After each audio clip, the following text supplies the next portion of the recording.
आज मैं आपको दो दोस्तों की कहानी सुनाता हूं। रमेश और सुरेश। रमेश और सुरेश एक समय एक साथ एक ही कॉलेज से पास आउट हुए और दोनों की लगभग एक सी जॉब लगी। रमेश और सुरेश दोनों 30,000 रुपए के आसपास या 35,000 रुपए शायद होंगे। करीब 7 से 8 साल पहले उन दोनों की जॉब लगी और दोनों इसी सैलरी ब्रैकेट में थे। करीब एक महीने पहले की बात है, मैं उन दोनों से मिला। मेरे जानने वाले थे, मेरे जूनियर्स थे। आज की डेट में रमेश के पास अच्छी लाइफस्टाइल है, लेकिन उसके पास सेविंग के नाम पर जीरो है, पैसे के नाम पर जीरो है। क्रेडिट कार्ड का कर्जा बना हुआ है और वो सोच रहा है। कॉलेज के टाइम पे काफी इंटरेस्टिंग बंदा था, तो हम लोग सोचते थे कि स्टार्टअप करेगा और बहुत ही फंकी। आज के समय में वो सोच रहा है कि मैं अपना स्टार्टअप कैसे करूं। उसका दिमाग ही नहीं काम कर रहा। वहीं दूसरी तरफ सुरेश सुरेश की लाइफस्टाइल भी ओके ओके है, कोई प्रॉब्लम नहीं है उसमें। लेकिन आज के समय में उसके पास करीब 4-4.5 लाख रुपए की एसआईपी का कॉर्पस है, म्यूचुअल फंड का पोर्टफोलियो है। और दोनों ही नॉर्मली एक ही तरीके के मेट्रो से जाते हैं, ऑफिस जाते हैं। दोनों की सैलरी भी लगभग अब बराबर सी हो चुकी है। आई थिंक 90 या 95 के आसपास, 1 लाख रुपए के आसपास का पैकेज है। तो दोनों ठीक ठाक कर रहे हैं। लेकिन सुरेश के पास वो टेंशन नहीं है, उसे इस चीज की चिंता नहीं है। बल्कि वो रमेश को ये बोल रहा है कि रमेश भाई चल साथ में कुछ करते हैं। तेरे पास पैसे नहीं है तो क्या हुआ, मेरे पास पैसे हैं, मैंने कुछ पैसा इकट्ठा किया हुआ है। ऐसे नॉर्मली इधर उधर की बातें होती हुई ये चीजें हमने डिस्कस करी, समझी। मेरे दिमाग में एक क्वेश्चन आया कि डिफरेंस क्या है। एक जैसे लड़के, ठीक ठाक, अच्छे दोस्त, एक जैसे ही आदतें, क्या चेंज हुआ, क्या बदल गया। कैसे एक के पास जीरो सेविंग और साथ में कुछ क्रेडिट कार्ड का कर्जा भी, कैसे दूसरे के पास कुछ 4-5 लाख रुपए बचत के भी और किसी तरीके का कर्जा नहीं। वो आज स्टार्टअप करने की सोच रहा है, अपना कुछ काम करने की सोच रहा है। आखिर डिफरेंस कहां पर आया, किस जगह से वो डिफरेंस स्टार्ट हुआ। फिर मैंने उन दोनों से काफी डिटेल में बातें की, समझने की कोशिश की। जो मुझे समझ में चीजें आई उसमें से कुछ चीजें तो मैं अपने आप को देख पा रहा था कि मैंने भी वो चीजें करी, उस तरीके से उस सिचुएशंस में रहा। वही सारी चीजें आज के वीडियो में मैं आपको बताने वाला हूं। ये वीडियो यही आपको बताएगा कि पैसा कमाना इंपॉर्टेंट नहीं है, पैसा बचाना इंपॉर्टेंट है। और पैसा बचाने का मतलब ये नहीं है चीजों से कॉम्प्रोमाइज कर लेना।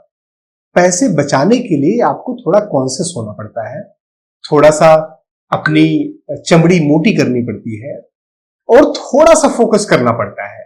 ऐसा नहीं है पैसा बचाना आप शुरू करेंगे तो आपकी जिंदगी खराब हो जाएगी, आप घुट घुट के जियोगे। ऐसा बिल्कुल भी नहीं है। ज्यादा पैसा कमाने का मतलब ये नहीं है कि आप अमीर हैं। आप ये समझिए कि अगर आप 20,000 रुपए, 25,000 रुपए में नहीं बचा पा रहे हैं, 30,000, 35,000 रुपए में नहीं बचा पा रहे हैं, तो आपकी सैलरी 1 लाख, 1.25 लाख भी हो जाएगी तो आप नहीं बचा पाएंगे। कुछ और चीज आ जाएगी, कुछ और प्रॉब्लम आ जाएगी, कुछ और बात आ जाएगी। सेविंग की हैबिट होती है, बचाने की हैबिट होती है, इन्वेस्टमेंट की हैबिट होती है।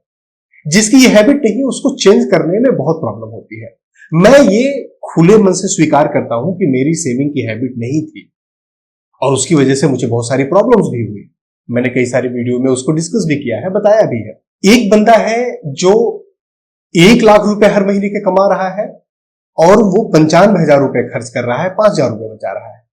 दूसरा बंदा है जो 50,000 रुपए कमा रहा है, उसमें से ही 15,000 रुपए बचा रहा है। आखिर ये डिफरेंस कहां से आ रहा है? ये डिफरेंस हैबिट से आ रहा है, आदत से आ रहा है, ध्यान देने से आ रहा है, पैसे के बारे में सोचने से आ रहा है। जब तक आप अपनी चीजों पे, अपने पैसे पे, अपने बजट पे, अपने एक्सपेंसेस पे, अपने खर्चे पे, अपनी इनकम पर, इन चीजों पर ध्यान नहीं देंगे, ये पानी की तरह आपके हाथ से फिसलते जाएंगे। रेत की तरह ये बिल्कुल खत्म हो जाएंगे आप हाथ से और आपके हाथ में केवल खाली मुट्ठी बचेगी। पैसा टिकता क्यों नहीं है, पैसा आपके पास होता क्यों नहीं है, खर्चे हमेशा पूरे के पूरे हो जाते हैं, रीजन क्या है? 3-4 बेसिक रीजन होते हैं जिसको सबसे पहले कंट्रोल करना बहुत इंपॉर्टेंट है। पहला पॉइंट इसमें से जो है लाइफस्टाइल इन्फ्लेशन। जब सैलरी कम थी तब आप मेट्रो से जा रहे थे, अब सैलरी बढ़ गई तो आपने कैब लेना शुरू कर दिया। जब सैलरी कम थी तो आपके पास बाइक थी, अब सैलरी बढ़ गई तो आपके पास कार आ गई। जरूरत है गाड़ी की, जरूरत है कार की, इसलिए आ गई। जब सैलरी कम थी तो आप नॉर्मल ढाबे पे भी, नॉर्मल रेस्टोरेंट में भी खा लेते थे, अब सैलरी बढ़ गई तो आप कैफे जाते हैं। जब सैलरी कम थी तो 50 रुपए वाली कॉफी पी लेते थे, अब सैलरी बढ़ गई तो अच्छी जगह पर कॉफी के लिए जाते हैं। जब सैलरी कम थी तब आपके पास नॉर्मल किसी ब्रांड का फोन था, अब सैलरी बढ़ गई तो सैमसंग या आईफोन का महंगा वाला फोन आ गया। यही है लाइफस्टाइल इन्फ्लेशन। मैं कभी भी ये नहीं बोलता कि इनमें से ये सारी चीजें आपको नहीं करनी चाहिए।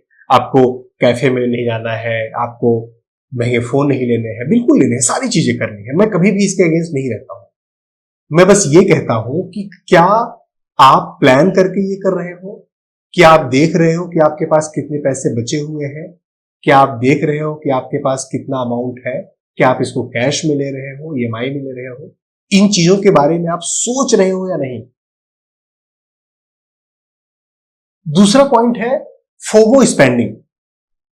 लोग कुछ कर रहे हैं, लोग वेकेशन पे जा रहे हैं इसलिए मुझे जाना है। वेकेशन पे नहीं जाना चाहिए, जाना चाहिए, बिल्कुल जाना चाहिए, लेकिन लोग जा रहे हैं मैं नहीं जा रहा हूं, ये लॉजिक नहीं है। आप प्लान करो, कुछ पैसे बचाओ, थोड़े पैसे जोड़ो और जाओ वेकेशन पे। लेकिन लोग जा रहे हैं मैं नहीं जा पा रहा हूं तो मैंने पर्सनल लोन ले लिया जाने के लिए। लोग जा रहे हैं मैं नहीं जा पा रहा हूं तो मैंने क्रेडिट कार्ड से खर्चे कर दिए। अरे टिकट बुक कर दी क्रेडिट कार्ड से, वहां का कुछ खर्चे महीने में से निकाल लेंगे, फिर देखा जाएगा, यार मैनेज हो जाएगा, यार थोड़े पैसे उससे ले लिए, थोड़े भाई से ले लिए, मैनेज हो जाएगा। कैसे मैनेज होगा? ये फोमो जो आपको हो रहा है ये आपके लिए बड़ी प्रॉब्लम क्रिएट कर रहा है। तीसरा पॉइंट है क्रेडिट कार्ड का ट्रैप। क्रेडिट कार्ड ने इतना आसान बना दिया है सब कुछ, हर चीज ईएमआई पे ले लो, जूते, कपड़े, आई थिंक शर्ट वर्ट भी आजकल मिलती होगी, फोन, जो भी चीज आपको चाहिए ईएमआई पे ले लो, क्रेडिट कार्ड आपके पास होना चाहिए। और मिनिमम अमाउंट पे कर दिया। क्रेडिट कार्ड पे आपको कम से कम 35% 40% का इंटरेस्ट रेट लगता है। मुझे नहीं पता कि आपको पता है या नहीं, लेकिन जब आप क्रेडिट कार्ड पे कुछ स्पेंड कर देते हो और आपके पास क्रेडिट कार्ड एजेंसी वालों का फोन आता है कि सर इसको बिल्कुल कम इंटरेस्ट रेट पे, 0 इंटरेस्ट रेट पे ईएमआई में कन्वर्ट करा लीजिए, वो आपको एक ट्रैप में फंसा रहे होते हैं और उस ट्रैप में आप घुस जाते हो क्योंकि आपके पास कोई और दूसरा तरीका नहीं है। पैसा आपके पास इसलिए नहीं टिक रहा है क्योंकि आप पैसा कमा अच्छा नहीं रहे हो, ये रीजन नहीं है। पैसा आपके पास इसलिए नहीं टिक रहा है क्योंकि आप अपने पैसे को ट्रैक नहीं कर रहे हो, क्योंकि आप बजट नहीं बना रहे हो। आपकी सैलरी का 20% ऑटोमेटिक सेविंग में, इन्वेस्टमेंट में जाना चाहिए, ये आप सोच नहीं रहे हो, इसके बारे में चिंता नहीं कर रहे हो। सिर्फ पैसा बचाना इंपॉर्टेंट नहीं है, पैसे को इन्वेस्ट करना इंपॉर्टेंट है। हम में से ज्यादातर लोग बहुत सारी ऐसी गलतियां भी कर लेते हैं कि उन्होंने पैसा बचाया और अपने सेविंग अकाउंट में पड़ा रहने दिया। वो तो नहीं करना है, क्योंकि आप मेरे वीडियोस देखते हो तो आपको पता है कि सेविंग अकाउंट में पैसे नहीं रखने हैं। एफडी भी अच्छी चीज नहीं है। एफडी में आप पैसा डालते हो, आप पैसा आपका सेफ तो रहता है, लेकिन इन्फ्लेशन रेट से भी कम नॉर्मली आपको उसमें रिटर्न मिलता है, तो कोई बात नहीं। आरडी एक अच्छा ऑप्शन हो सकता है अगर आपको एफडी जैसा ही कुछ करना है, वो भी उतना ही सेफ है, थोड़ा सा बेटर रिटर्न मिलता है, लेकिन फिर भी बहुत अच्छा रिटर्न नहीं मिलता।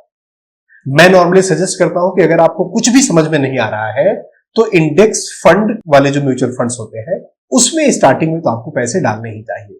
जब आपको समझ में आ जाए तो फिर स्मॉल कैप, एग्रेसिव, अलग अलग तरीके के फंड, शेयर सब में लगाओ, लेकिन जब समझ में आ जाए। जब तक नहीं समझ में आ जाए तब तक पैसे को एफडी, आरडी, सेविंग अकाउंट इनमें नहीं पड़े रहने देना है। ये आपके पैसे को किल कर रहे हैं, पैसे को मार रहे हैं। आज का 100 रुपए कुछ सालों बाद आपके लिए 50 रुपए की वैल्यू का हो जाएगा। अगर आप नोटों की गड्डियां अपने पास रखे हैं तो उसका कोई फायदा नहीं है अनटिल आपके पास चोरी का पैसा हो। 3 पर्सनल फाइनेंस के ऐसे बेसिक गोल्डन रूल है जिसको हर एक इंसान को, हर एक बंदे को, हर एक अर्निंग मेंबर को, इवन आपके घर में अगर छोटे बच्चे हैं उनको भी, आपके हस्बैंड या वाइफ जो जॉब नहीं करते उनको भी, सबको यह पता होना चाहिए। 3 गोल्डन रूल में से पहला रूल है 50-30-20 का रूल। आपकी जो टोटल इनकम आ रही है उसको 3 पार्ट में डिवाइड करना। 50% आपके नीड्स में खर्च करना, 30% अपने लाइफस्टाइल को अपग्रेड करने में खर्च करना और 20% सेविंग और इन्वेस्टमेंट में खर्च करना। दूसरा गोल्डन रूल है इमरजेंसी फंड का।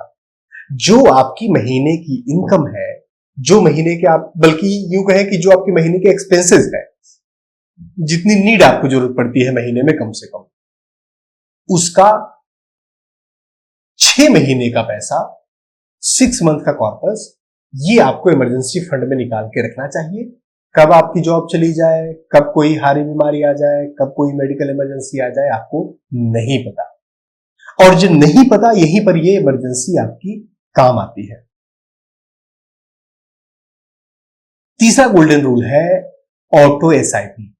पैसा अपनी विल पर इन्वेस्ट नहीं करना है, पैसा महीने के आखिरी में इन्वेस्ट नहीं करना है। सैलरी अगर आपकी 1 तारीख आती है तो 2 या 3 तारीख को जैसे ईएमआई डिडक्ट होता है आपके अकाउंट से, उसी तरीके से आपका पैसा ऑटोमेटिक डिडक्ट हो जाए, ऐसा प्रोविजन आपको करना चाहिए।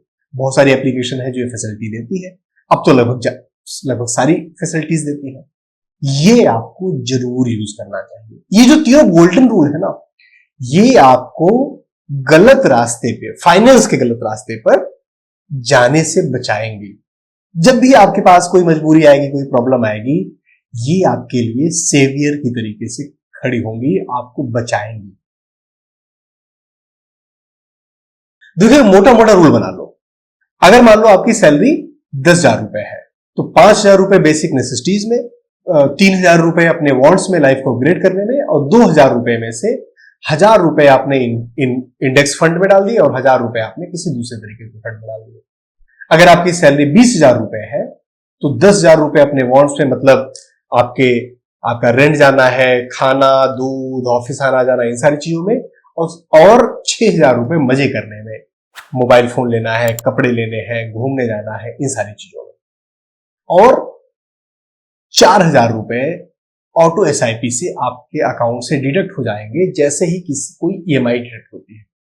आपकी सैलरी कितनी भी है उसके हिसाब से आप प्लान बनाओ, और विश्वास मानो ये 10,000 रुपए के लोगों के लिए भी काम करती है, 1 लाख रुपए अगर आपकी सैलरी है उसके लिए भी काम करती है, अगर 5 लाख रुपए आपकी सैलरी है उसके लिए भी काम करती है।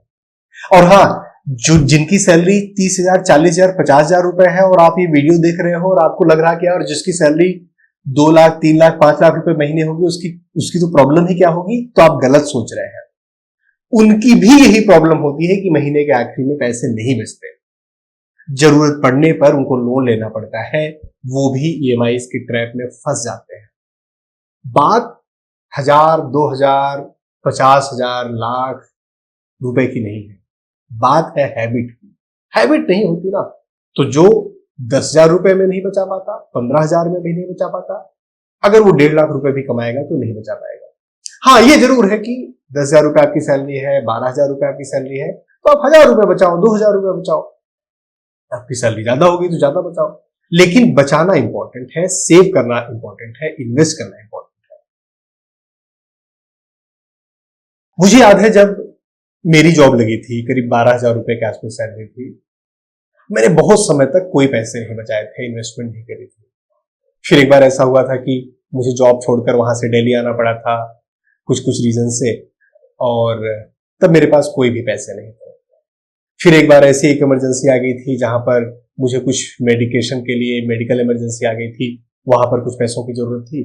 तब मुझे बड़ा एम्बैरेसमेंट सा फील हुआ था, क्योंकि मैंने एक दोस्त से पैसे मांगे थे, उसने जब पैसे दे दिए पैसे, लेकिन जब पैसे दिए तो उसकी आंखों में ईगो सा था, और मेरी आंखों में शर्म सी थी। उसके बाद फिर कुछ कुछ चीजें होती गई, कुछ कुछ मैंने सोचा कि चलो ठीक है, अभी इन्वेस्टमेंट स्टार्ट करेंगे, समय आएगा, देखेंगे, सोचेंगे इसके बारे में। कुछ और कर्जे हुए। फिर कोविड के करीब 1-1.5 साल पहले ये समझ में आया कि भाई ये तो गलत जा रहा है, गलत डायरेक्शन में जा रहा है, ऐसे तो मैं जिंदगी में कहीं नहीं पहुंच पाऊंगा। और वो जो टर्निंग पॉइंट था, जब मुझे ये समझ में आ गया, जब मैं कन्विंस हो गया, तब मेरे लिए करना आसान हो गया। जब तक मैं नहीं कन्विंस था, जब तक मैं थ्योरेटिकल सोच रहा था, समझ रहा था और ये सोच रहा था मैं करूंगा, अगले महीने से जरूर करूंगा, कल से जरूर करूंगा, तब तक मैं नहीं कर पा रहा था। जिस दिन मैंने सोचा अभी तुरंत से मुझे करना है, तब से मैंने ये जर्नी स्टार्ट की और आज की डेट में मैं काफी इंडिपेंडेंट हो गया हूं। आपको केवल ये वीडियो को देखना नहीं है, इस वीडियो को देखने के बाद कुछ एक्शन लेना है। क्या एक्शन आप लोगे ये आप मुझे कमेंट बॉक्स में लिखकर बताओ। और हां, ये केवल आप मुझे कमेंट बॉक्स में लिखकर मत बताओ, जितने भी आपके जानने वाले हैं ना, आपके घर में, फैमिली में, आपकी स्पाउस, उनको अपना प्लान बताओ, जोर जोर से बोल बोल के सबको प्लान बता दो। उससे क्या होगा कि आपके ऊपर एक प्रेशर आ जाएगा कि यार अभी तो मैंने सबको पूरा ढिढोरा पीट दिया है, तो मुझे ये करना ही है। थोड़ा सा प्रेशर लेना पड़ता है, जब आप प्रेशर लेते हैं तभी चीजों को कर पाते हैं। दोस्तों, मुझे उम्मीद है ये वीडियो आपकी लाइफ में थोड़ा पॉजिटिव इंपैक्ट जरूर लेकर आएगी। इसी तरीके के और वीडियोस देखने के लिए हमारे चैनल को सब्सक्राइब करिए, और अगर आपने इस वीडियो को लाइक नहीं किया है तो लाइक करिए। और हां, सबसे जरूरी बात, अपनी हेल्थ का जरूर ध्यान दीजिए। हमारे वीडियोस को देखते रहिए, अपना और अपनों का ख्याल रखिए। Thank you. जय हिंद।